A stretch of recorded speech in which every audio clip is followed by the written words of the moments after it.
This is your everyday English class. Hello, everyone. Welcome to English Cactus. My name is Anna. And my name is Brian. We are very happy that you are here with us today. This podcast will help you practice your English in a fun, natural, and relaxing way while improving your listening skills. Before we begin, we want to ask you something. Have you ever heard about the biggest earthquakes in history and wondered how powerful they really were? Most people think earthquakes are only important if they live in places where they happen often. But here is something interesting. Learning about these events is not only about science, it is also a great way to learn useful English vocabulary that appears in news reports, documentaries, movies, travel situations, and everyday conversations. Many English learners avoid topics like history and natural disasters because they think the vocabulary is too difficult. But the truth is the opposite. When you learn English through real and interesting topics, you remember words much faster and understand how native speakers actually talk about the world. If learning English sometimes feels difficult, don't worry. You do not need to understand every word the first time you listen.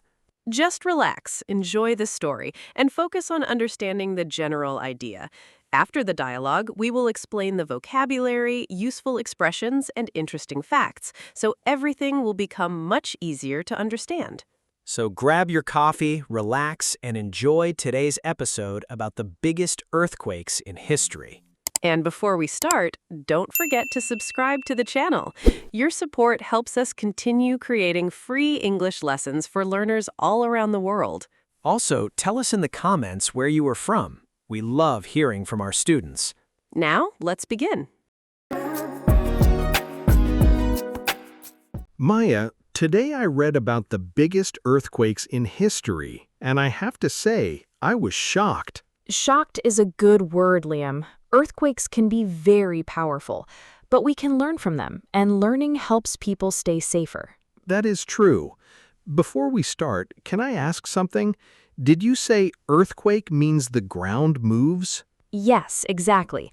An earthquake happens when the ground shakes because of movement under the earth.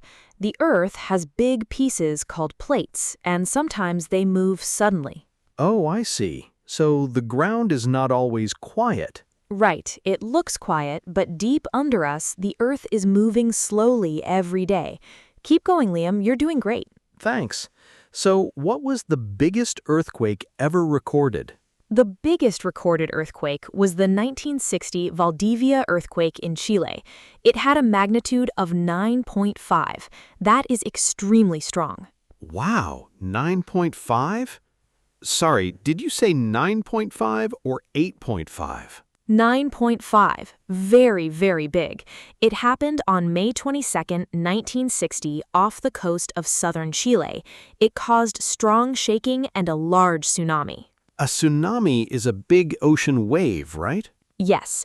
After some big earthquakes under the ocean, the water can move and create huge waves.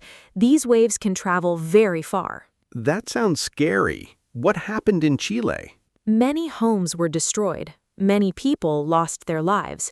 The tsunami also affected places far away in the Pacific Ocean.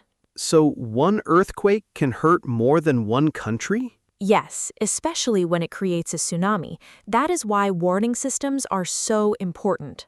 What should people do if they feel an earthquake? A simple safety rule is drop, cover, and hold on. Drop to the ground, cover your head and neck, and hold on to something strong if you can. That is useful. Drop, cover, and hold on. I can remember that. Good. Study English every day and also learn useful real-life information. English can help you understand safety signs, news, and instructions. What was the second biggest earthquake? The Great Alaska Earthquake in 1964. It had a magnitude of 9.2. It happened in Prince William Sound, Alaska. Alaska is in the United States, right? Yes, it is a very large and cold state in the north. The earthquake lasted for several minutes, and it also caused tsunamis. Several minutes? That must feel like a very long time. Exactly. Even 1 minute can feel long during an earthquake. People may feel afraid, confused, and unsure what to do. I think preparation is important. It is. For example, people can keep water, food, a flashlight, batteries, a radio, medicine, and copies of important documents in an emergency bag. Like a small safety bag at home? Yes, some people call it an emergency kit. Can I say, I need an emergency kit for my family? Yes, that's a great sentence. You can also say, we should prepare before an earthquake happens. Nice. What about the 2004 earthquake near Sumatra? That was one of the most tragic earthquakes in modern history. It happened off the west coast of northern Sumatra, Indonesia, on December 26, 2004. Its magnitude was 9.1, and it caused a terrible Indian Ocean tsunami. I have heard about that tsunami. Many countries were affected, right? Yes, countries around the Indian Ocean were hit. Many people died, and many families lost their homes. That is very sad. It is. When we talk about big disasters, we should be respectful. These are not just numbers. They're real people, real families, and real communities. That is important. Sometimes history sounds far away, but it was real life for many people. Exactly, and we can learn from it. After big disasters, countries often improve warning systems, education, and emergency plans. So history can teach us how to protect people today. Yes, learn something new and use it to help yourself and others. What about Japan? I remember hearing about a huge earthquake there. You're thinking about the 2011 Tohoku earthquake in Japan. It had a magnitude of about 9.1 and caused a very large tsunami. More than 15,000 people died. Japan has many earthquakes, right? Yes, Japan is in an area called the Ring of Fire.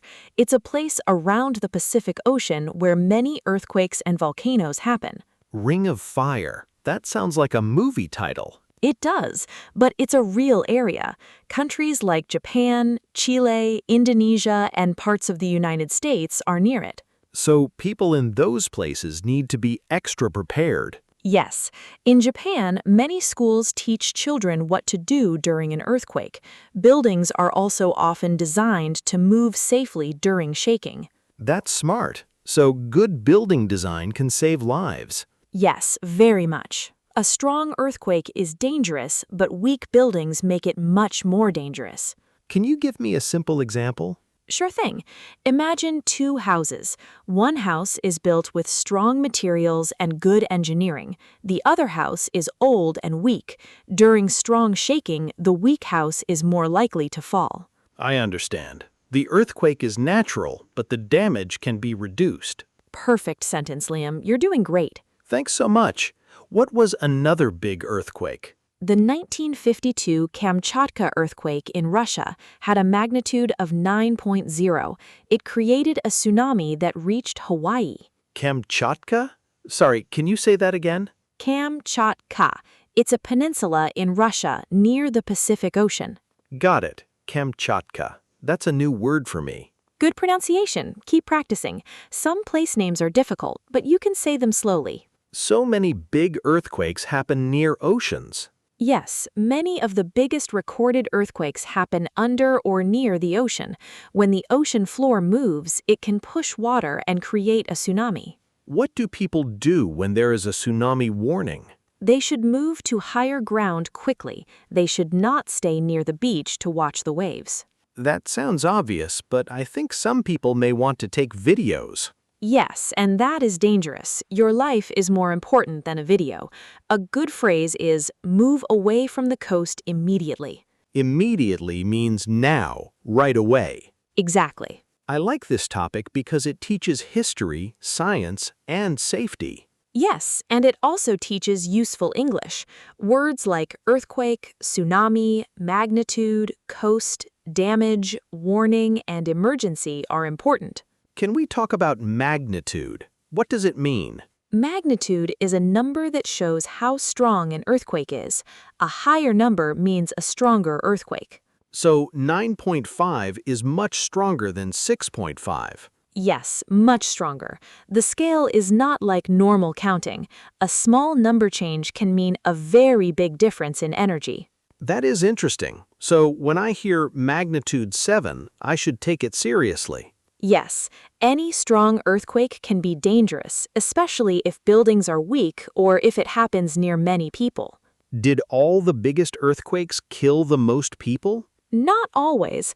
A very big earthquake in an empty area may kill fewer people. A smaller earthquake near a crowded city with weak buildings can kill many people. So location matters. Yes, time, place, building quality, emergency response, and education all matter. That makes sense. What can normal people do to prepare? They can make a family plan. For example, they can choose a safe meeting place, save emergency phone numbers, and practice what to do. Like, if the phone does not work, meet at the school gate. Exactly. That's a very practical sentence. And in English, I can say, let's meet at the main gate after the earthquake. Perfect. Another useful phrase is, are you okay? After shaking stops, people often check on family, friends, and neighbors. Are you okay? Do you need help? Please stay calm. Great phrases. Simple English can be powerful in emergencies. I also want to know, can scientists predict earthquakes? Scientists can study earthquake risk, but they cannot predict the exact day and time of a big earthquake. So people should always be ready, not afraid, but ready. Exactly. Preparation is not panic. Preparation is wisdom. I like that. Preparation is wisdom. And learning English is also preparation.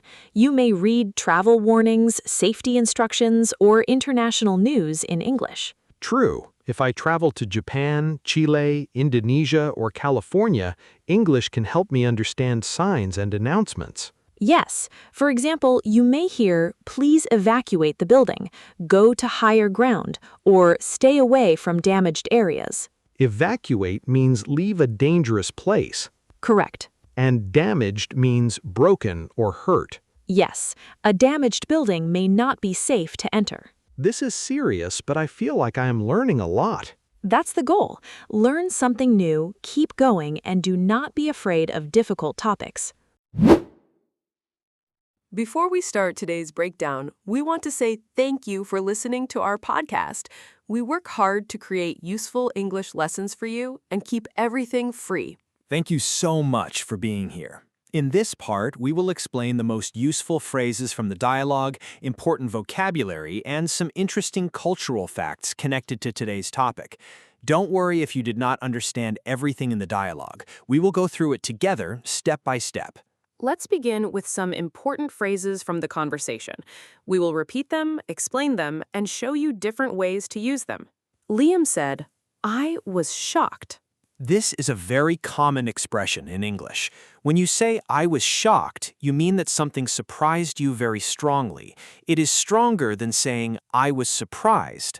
For example, if you hear that a very small town won a big international competition, you could say, I was shocked when I heard the news.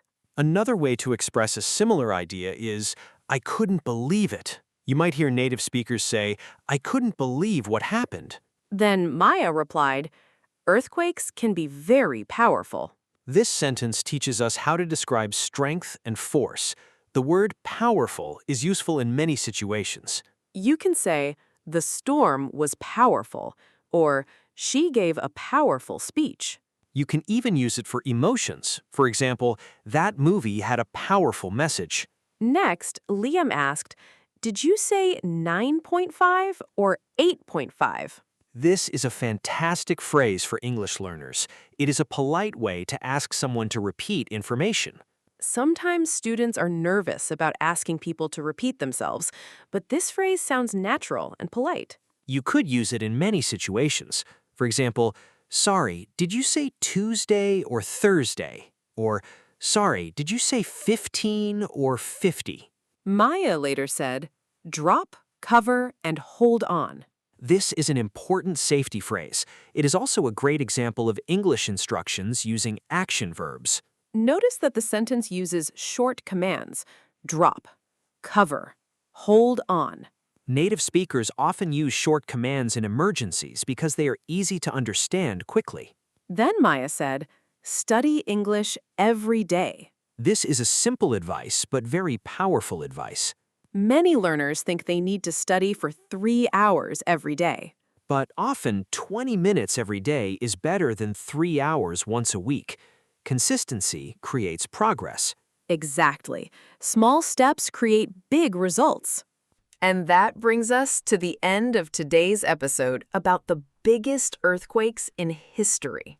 Today, we learned about some of the most powerful earthquakes ever recorded, including the events in Chile, Alaska, Indonesia, Japan, and Russia. We also practiced useful English vocabulary such as earthquake, tsunami, magnitude, warning, damage, emergency, and prepare. We explored useful phrases, practical examples, and cultural insights that can help you understand real English used in news reports, documentaries, conversations, and everyday life. Now, we have a question for you. If you heard an English news report about an earthquake tomorrow, how much would you understand compared to a few weeks ago? Sometimes we think our English is not improving because progress happens little by little. But every new word you learn, every dialogue you listen to, and every minute you spend practicing moves you one step closer to fluency. Before you go, tell us in the comments, which earthquake from today's episode surprised you the most? And what new English word did you learn today? We would love to read your answers. If you enjoyed this lesson, please subscribe to the channel. Share this episode with a friend who is also learning English. Your support helps us continue creating free content for English learners around the world. Thank you so much for spending this time with us. We truly appreciate every listener who joins us on this journey. Keep practicing. Keep improving. See you next time.